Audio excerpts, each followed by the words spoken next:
मैं हूं अंकित अवस्थी, आप है मेरे साथ में इस समय दुनिया में चल रहे सबसे बड़े इंतजार पर चर्चा करने के लिए। हेडलाइंस बाहर आती हैं कि भाई ईरान के एनवॉय ने कह दिया है कि अमेरिका हमला नहीं करेगा। इसके तुरंत बाद एयरलाइंस के लिए वो नो फ्लाई जोन बंद कर दिया जाता है, यानी खोल दिया जाता है। तमाम प्रकार के अपडेट्स आने लगते हैं। सवाल बनता है कि ट्रंप ने अचानक हमले की मना कैसे कर दिया और ये कैसे लग रहा है कि हमला नहीं होगा, क्या वो कारण हो सकते हैं।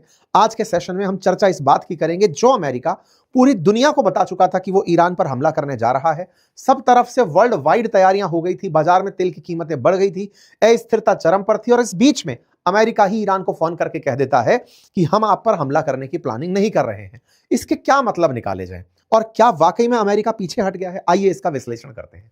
सबसे पहला पॉइंट नंबर 1 उठाते हैं कि अमेरिकी हमले की जानकारी ईरान को स्पष्ट रूप से पहले से ही दी जा रही थी और ट्रंप ने कहा कि उनको महत्वपूर्ण स्रोतों से आश्वासन जब से मिला है कि आप लोग फांसी नहीं दे रहे हो, हम आप पर हमला नहीं करेंगे। ऐसे में यूएस की जो ट्रुप्स कतर छोड़ करके जा रही थी वो वापस लौटना शुरू हो जाती हैं। हेडलाइंस बनती हैं यूएस की जो ट्रुप्स कतर, मैं वापस से याद दिला दूं, वही यही अल उदैद है जिस पर ईरान ने हमले करने की कहा था कि अगर अमेरिका ने हम पर हमला किया तो हम कतर में, सऊदी में, जहां जहां पर भी अमेरिकी ठिकाने हैं उन सबको नुकसान पहुंचाएंगे। इतना ही नहीं, ईरान ने अपना एयर स्पेस वापस से खोल दिया है। तो सबसे बड़ा सवाल यही बना कि क्या अमेरिका पीछे हट गया है, क्या अमेरिका ने इनके सहयोगी देशों की वजह से या ईरान की तरफ से कोई प्रेशर टेक्निक अपनाई गई जिससे पीछे हट गया है। चैनल पर नए हैं तो चैनल को सब्सक्राइब कर लें, बाकी अपनी राय कमेंट बॉक्स में खुलकर रखें। गुजारिश बस यही रहेगी कि आप जितना संभव हो अपने साथियों के साथ इस सेशन को साझा करें। इतनी एनर्जी आपके साथ खर्च करते हैं, मर्जी आपकी है।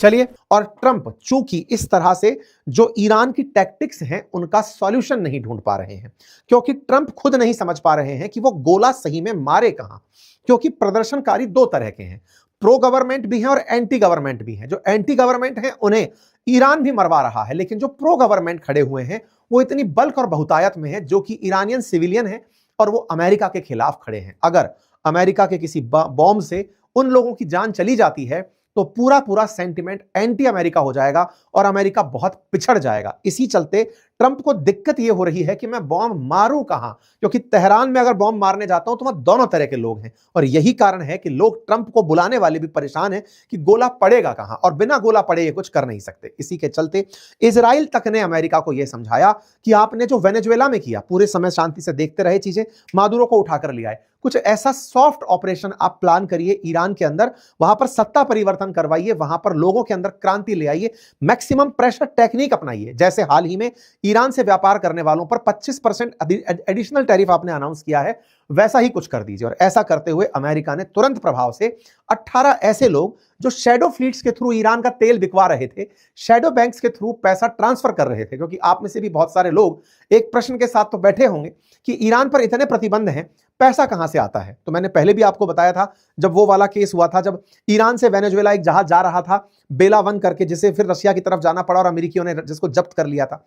तो ईरान, वेनेजुएला और रूस मिलकर के अपने तेल को मार्केट में बिकवा रहे थे और फेसेस के थ्रू और लोगों के नाम के थ्रू, और उस पैसे को किन्हीं और रास्तों से होकर ईरान तक पहुंचाया जा रहा था। तो अमेरिका ने ऐसे 18 बड़ी फर्म रिकॉग्नाइज की हैं जो शैडो बैंकिंग के माध्यम से ईरान का तेल बिकवाकर पैसे को ईरान तक पहुंचा रही थी। तो अमेरिका ने उन्हें रिकॉग्नाइज करके उन्हें पाबंद किया है कि बेटा तुम अब अमेरिका में व्यापार नहीं कर पाओगे। इससे और ज्यादा प्रेशर खड़ा होगा, या कहिए कि ईरान का तेल भी नहीं बिकेगा, तो उसके तेल को जो कालाबाजारी से करके बेचते थे वो भी अब नहीं बेच पाएंगे। इस वजह से यहां पर बड़ी दिक्कतें हो सकती हैं कि ईरान को फाइनेंशियल पैदा की जाए। ऐसे में ट्रंप ने जो वेनेजुएला पर या फिर ग्रीनलैंड पर आदेश देते आ रहे थे और जो फैसले लेते आ रहे थे, ईरान के लिए फैसला उनके लिए इतना आसान नहीं था। यूएन की बैठक बुलती है, सिक्योरिटी काउंसिल की बैठक बुलाई जाती है ईरान में हो रहे प्रोटेस्टर्स पर जो हमले हैं उनके खिलाफ अमेरिका द्वारा। अमेरिका बजाय खुद, बड़ा इंटरेस्टिंग है, जब वेनेजुएला पर हमला किया तब अमेरिका ने यूएन को बिल्कुल नहीं गांठा। उसके बाद में 66 संगठनों से बाहर निकल गया और कहा यूएन कौन होता है, यूएन करके, इस तरह से मार्को रूबियो ने कहा। लेकिन वहीं दूसरी तरफ अब ईरान में प्रदर्शन हो रहे हैं, प्रदर्शनकारियों पर गोले चल रहे हैं। अमेरिका ईरान के सामने खुद को मतलब असक्षम पा रहा है कि मैं वाकई में अभी कुछ बिगाड़ने की स्थिति में नहीं हूं, तो वो यूएन की बैठक बुलवाता है और यूएन की बैठक में ईरान के कुछ पत्रकारों को बुलाया जाता है जो प्रदर्शनकारियों के साथ हो रहे बर्ताव पर प्रतिक्रिया देते हैं। ऐसे में अमेरिका दुनिया के सामने रखता है। ये एक ईरानियन पत्रकार हैं जो कहते हुए रोने लग जाती हैं कि हमारे प्रदर्शनकारियों पर बहुत ज्यादा जातियां हो रही हैं, अमेरिका आप कुछ करने आओ। अमेरिकी बोलने लगते हैं कि अमेरिका पूरे दुनिया में फ्री वर्ल्ड चाहता है और इसी के तहत सत्ता के लिए इस तरह का संघर्ष कर रहा है। यहां पर रूसी लोगों को भी मौका मिल गया। वैसे रूस से अपेक्षाएं बहुत थी, ईरान को भी थी, वेनेजुएला को भी थी, लेकिन पता नहीं रूस कहां गायब हो रखा है। यूएन के अंदर तो चलो फिर भी रूस बोला। रूस की तरफ से प्रतिक्रिया आई कि अमेरिका इस तरह से जबरन रेजिम परिवर्तित कर रहा है, एक संप्रभु राष्ट्र के अंदर खुद उग्र प्रदर्शन करवा रहा है, सत्ता परिवर्तन के प्रदर्शन में उसे सफलता नहीं मिलेगी, अमेरिका को यह करने से बचना चाहिए। बाकायदा ये यूएन के नियम पढ़ाते हुए रूसी लोग दिखाई दिए कि रूस ने मतलब यूएन के अंदर ये वो लिखा हुआ है, प्रबंधन लिखा हुआ है कि इस तरह से कोई भी देश जो संप्रभु है उसकी सत्ता परिवर्तन किसी दूसरे देश के प्रभाव से नहीं कराई जाएगी। रशिया वालों ने अपनी तरह से इन सारे उपबंधों को पढ़ के सुना दिया कि देखो साहब ऐसे ऐसे है, आप कृपया करके ये मत करिए। इस पर ईरान ने अपनी तरफ से कहा कि हम एक संप्रभु राष्ट्र हैं, हम पर प्रेशराइज करके ये सारे करने का काम प्रयास किया जा रहा है, ये हम होने नहीं देंगे।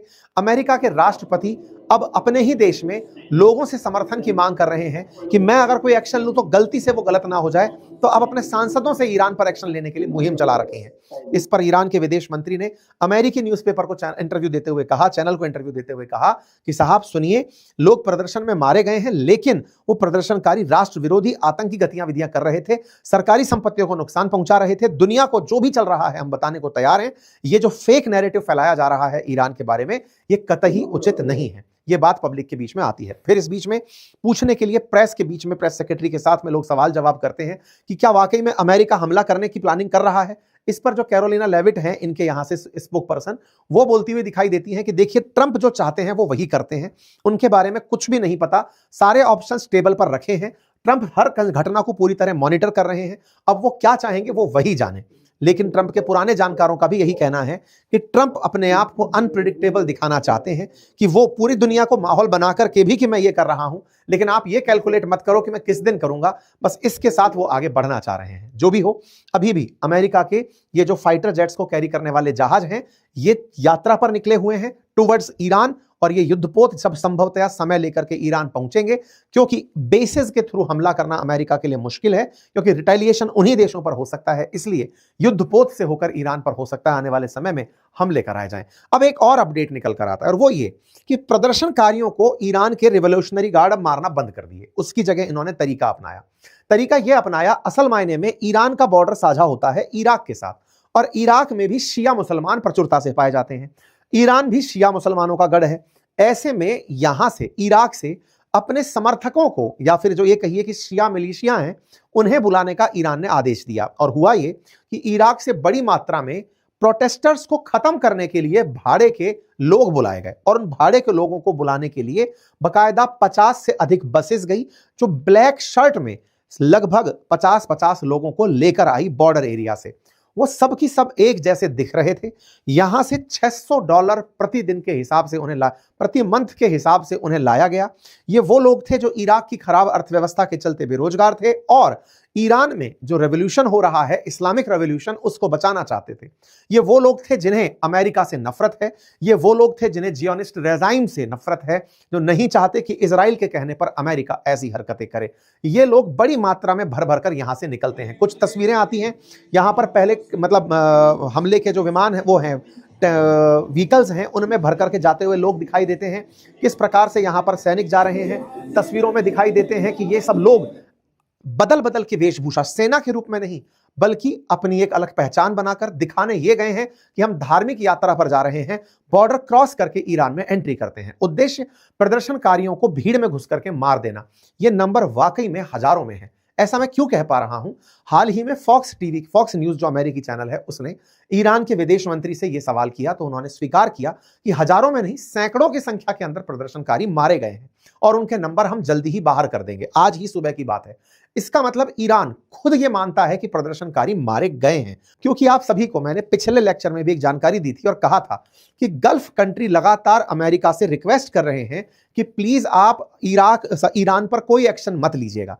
गल्फ कंट्रीज बार बार ट्रंप को चेता रहे हैं कि सर अभी माहौल सही नहीं है। अगर आपने ईरान पर कोई भी एक्शन लिया तो पूरी तरह से अस्थिरता पनप जाएगी, क्योंकि ईरान की लोकेशन स्ट्रेट ऑफ हॉर्मुज पर बैठी है।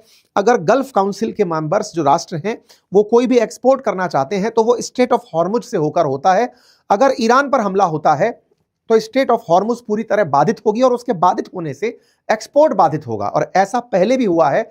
ईरान ऐसी चालबाजी चलता है कि वो अपने सहयोगियों को यमन से, सीरिया से, इराक से बोलकर दुनिया में अशांति फैला सकता है। ईरान उतना कमजोर नहीं है जितना वेनेजुएला था, उसको वैसे एस्टिमेट ना करें।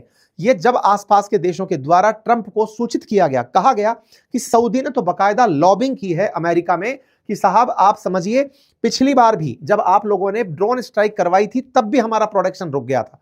ईरान ने इसी क्रोनोलॉजी में कतर को और सऊदी को ये अपनी तरफ से इन्फॉर्म कर दिया था कि अगर हम पर हमला होता है, ये कल की ही खबर है, अगर अमेरिका हम पर हमला करता है तो मैं आप लोगों को निशाना बनाऊंगा, मुझे कोई मतलब नहीं है। क्योंकि जो गल्फ कॉपरेशन काउंसिल है GCC, उसके 6 की 6 सदस्य प्रो अमेरिकी देश हैं। और ऐसे में अमेरिका को यह संदेश दे देना कि आप अगर किसी भी प्रकार से कोई भी हमला प्लान करते हैं तो आप याद रखिएगा आपके सहयोगियों को मैं गिन गिन कर, चुन चुन कर निशाना बनाऊंगा। यह खबर अपने आप में बड़ी खबर बनती है। यह था अपडेट, और यह अपडेट आप लोगों के लिए इसलिए लाया गया क्योंकि आप में से भी बहुत सारे साथी कल के हमारे सेशन के बाद लगातार इस इंतजार में थे कि आज हमले की कोई अपडेट क्यों नहीं आई।